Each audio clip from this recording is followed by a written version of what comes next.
Hello friend, তোমরা সবাই কেমন আছো? আশা করি ভীষণ ভালো আছো। আর বড়োবার লাইফস্টাইলে তোমাদের সবাইকে স্বাগত। তো তোমাদের কথায় কিছু উত্তর দেবো বলে আজও একটা ভিডিও নিয়ে চলে এসেছি। এই কথাগুলো তোমরা অনেকেই বলেছো, অনেকেই প্রশ্ন করেছো। একটাই কমেন্ট বারবার করে আসছে যে দিদির বাড়ি কোথায়, আর দিদি এত কম বয়সে কেন আর বিয়ে করলো না, বিয়ের ডিসিশন কেন আর নিল না। তা তো দিদি কেন আর বিয়ে করলো না সেটা তোমরা দিদির মুখ থেকেই শুনে নাও। তুমি কেন আর বিয়ে করলে না? কারণ বাবাই তো অনেক ছোট ছিল, মাত্র 2 বছর বয়স ছিল, ঠিক আছে। আর আমি আমার বাবাইকে এতটাই ভালোবাসি, মানে তোমাদেরকে বলে বোঝাতে পারবো না। আর ও যখন ছোট্ট হয়েছিল তো তখন তো ওর অনেক শরীর খারাপ হতো। রাত্রির বেলাটায় ওর পাপা জাগতো, আমি দিনের বেলাটা জাগতাম। যখন করে জ্বর হতো, খুব ওর ঠান্ডার ধাত ছিল। সারা রাত্রি করে ওর পাপা মানে বুকের ওপরে সত্যিই টিকটিকে পড়ছে, মানে ওর পাপার বুকের ওপরে সারা রাত্রির ও ঘুমাতো, এরকম করে উপর হয়ে ঘুমাতো, ঠিক আছে। তো অনেক কষ্ট করে মানুষ করেছি। তো তারপরে ভাবলাম যে বিয়ের কথা অনেক সম্বন্ধই এসছিল, কিন্তু কি বলতো, বিয়ে করব, কিন্তু ভাবতাম যে যদি আমি বিয়ে করি সেখানটাতে গেলে আমার ছেলেকে যদি না দেখি, আমার ছেলেকে যদি না খাবার খেতে দেয়, যদি আমার ছেলেকে দূরে সরিয়ে দেয়, বলে যে আবার একটা বেবি নাও, তো দেখো যেটা সত্যি সেখানে যদি বিয়ে করিস তারাও তো বলবে যে হ্যাঁ তোমার বাচ্চাকে এটা মানুষ তো করবে, হয়। করব, আবার আমাদের কোনো মানে বাচ্চা থাকবে না, সেটাও হবে। তখন আমার ছেলেকে হয়তো ভালোবাসতে দেবে না, তখন বলবে ওর বাচ্চাকে বেশি ভালোবাসে, আমার বাচ্চাকে কম ভালোবাসে। সব কিছু ভাবতে ভাবতে না আমি আর মানে বিয়ের কথা ভাবিনি। বাবাইকে নিয়েই আমার মানে একদম ধ্যান খাওয়ানো, ঘুম পাড়ানো ওর সাথে, ওইগুলো নিয়ে থাকতে থাকতে আমার লাইফটা কেটে গেছে। মানে আমি ভাবিনি আর, ঠিক আছে। তারপরে এখন তো কাজ বাজ করি, বাবাই অনেকটা বেশ বড়ও হয়ে গেছে, আচ্ছা।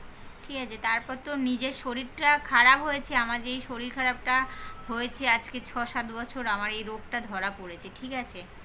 চিকিৎসা, মিথ্যা কথা না, চিকিৎসা আমরা করাচ্ছি, করছি, কিন্তু এবারে করে আমার বড্ড বাড়াবাড়ি হয়ে গেছে। আসলে কি ভাবতাম বলো তো, ওষুধ আমার 3বার করে খেতে বলেছে তো, আর আমি ভাবতাম আমি তো একটু ভালো আছি, 3বার খেয়ে কি হবে, একবার খেলেই যথেষ্ট। 3বার খেলে তো ওষুধটা বেশি করে কিনতে লাগবে, এটাও ভাবতাম। একবার খেলে সেভ একটু করতে কম, চেয়েছে। মানে পয়সা ভাবতাম আজকে যে নিজেই কষ্টেতে যে ভুগছে। যদি একটু পয়সা থাকে তাহলে বাচ্চাটার জন্য, মানে সব কিছু ভাবতাম যে থাক না, আমার তো শরীরটা ভালো আছে, 3বার আর ওষুধ খেয়ে কী হবে, একবার খেলেই চলে যাবে। আর এরম করে ওই একবার করে ওষুধ খেতে খেতে না সেইটা আস্তে আস্তে আবার বাড়াবাড়ি হয়ে গেছে। তো সেই সব কথা ভাবতে ভাবতে আর বিয়ের কথাটা আর ভাবিনি। হ্যাঁ, মাঝে মাঝে মনে হয় সংসার করতে ইচ্ছে করে, কারণ অনেকটা ছোটোকালে সংসারটা হারিয়ে ফেলেছি তো। আর মাত্র 14 বছর বয়সে বিয়ে হয়েছে, 2 বছর কেটেছে ওর সাথে ঝগড়া করে, অভিমান করে, প্রচণ্ড দুজনের মধ্যে ঝগড়া হতো। সবাই বলতো যে একটা বেবি হয়ে গেলে তোদের মধ্যে আর ঝগড়াঝাটি হবে না, ঠিক আছে। তো ঝগড়া তারপর হতো? হ্যাঁ, মাঝে মাঝে ঝগড়া হতো, ঝগড়া কেন খুনসুটি হবে না। ঝগড়া? মানে মানে বড়রা বলে রাগ না থাকলে অভিমান থাকে না, ভালোবাসা? অভিমান আসে না। তো আচ্ছা। সেরকমই মানে বেশিরভাগ রাগটা আমিই করতাম, কারণ দুজনেই ছোট ছোট ছিলাম, ঠিক আছে। ও অনেক ছোট ছিল, আমিও ছিলাম, তো সেই সংসারে থাকতে গেলে তো এরম। তারপর অভাব, মানে অত্যন্ত অভাবের মধ্যে আমি সংসার কাটিয়েছি, মানে বলে তোমাদের বোঝাতে পারবো না। কিন্তু আমি অভাবটা না অভাবই মনে করতাম না, ভাবতাম ও তো পাশে আছে। মাঝে একদিন হয়তো খেতে পাইনি, এরমও দিন গেছে, যখন আমার বাবাই পেটে ছিল, এরমও দিন গেছে, মিথ্যা কথা বলবো না, মানে গেছে, এরম দিনও গেছে। তো সেটা আমি আমার কপালে, আমি ওসব কথা ভাবতাম না যে মানুষটা আছে, আমি সুখে সুখে। তারপরে যখন ভালো একটা কাজ পেয়ে গেল, বাবাই তখন 1 বছর মতন বয়স, তখন আমার পুরো সংসারটা সোনার সংসার ছিল। আমার সংসারে না খাওয়ার অভাব ছিল, না পড়ার অভাব ছিল, আমার সংসারটা খুব ভালো কাটছিল। কিন্তু ভগবান সেই সময় ওকে আমাদের থেকে কেড়ে নিয়ে চলে গেল। তো যাই হোক, বিয়েটা ওই জন্য আর করিনি, বাচ্চার কথা ভেবে ভেবে। এখন যখন বাবাই একটু একটু করে বড় হয়ে গেছে, এখন মনে হয় যে শরীর খারাপের পরে শরীরটা খারাপের হওয়ার পরে মাঝে মাঝে একা একা হসপিটালে যাই, তখন খুব মনে পড়ে যে যদি ও থাকতো বা যদি কেউ থাকতো হয়তো আমাকে একা একা হসপিটালে আসতে হতো না, এরকম ভাবনা। মানে মানুষের মন তো কত কিছুই ভাবনা হয়, ও থাকলে আমাকে একা আসতে হতো না। এইসব কারণে আর বিয়েটা করিনি। ঠিক আছে, আর কি প্রশ্ন আছে? আর তোমার বাড়ি কোথায়? ও, আমার বাড়ি তোমরা যদি বারুইপুর চিনে থাকো তাহলে বারুইপুর নামতে হবে, বারুইপুর থেকে অটোতে করে শাসন শিখরবালিতে বাড়ি।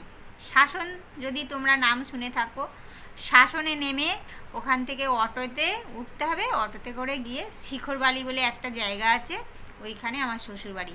ওইখানে কোন পাড়া? আমাদের কুমোর পাড়া। ঠিক আছে, যেন মাটির হাঁড়ি কলসি তৈরি হয় সেই পাড়াতেই আমাদের বাড়ি। ঠিক আছে। আচ্ছা।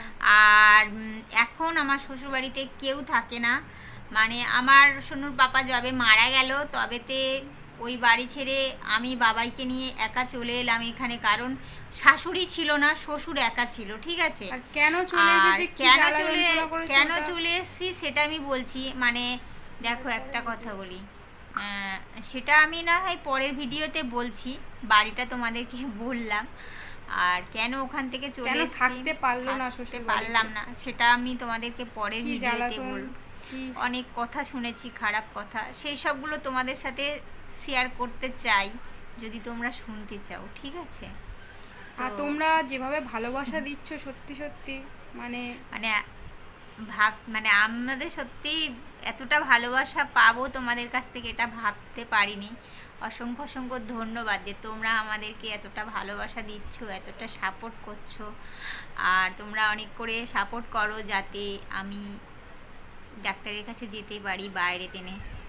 প্রচুর এখানটাতে ওষুধ খাচ্ছি, কিন্তু শরীরটা এখনও পর্যন্ত ঠিক হচ্ছে না, প্রায় যন্ত্রণা নিয়েই বেঁচে আছি। আর সারাক্ষণ পেটে যদি যন্ত্রণা করে কত আর সহ্য করব বলো। এই সব মিলিয়ে মিশিয়ে চলছে। তারপরে তো মায়ের শরীর একদমই ভালো যাচ্ছে না, তোমাদেরকে কি বলবো, নিজের শরীরের কথা দেখতেই বলবো পাচ্ছ, আমি তোমাদেরকে না দেখাচ্ছি। মায়ের কথা বলবো, মানে কেউ ভালো নেই। মাটা দিনের পর দিন বেশি অসুস্থ হয়ে যাচ্ছে, যার জন্য আমাদের চিন্তায় মানে রাতের ঘুম আসে না ঠিকঠাক, যে কি করব। হয়তো তোমরা ভাবছো বোন হচ্ছে ভালো ভিডিও বানায়, ভালো শাড়ি পরে, কিন্তু যন্ত্রণা কি বুকে বলো নিয়ে তো, যে পড়ি।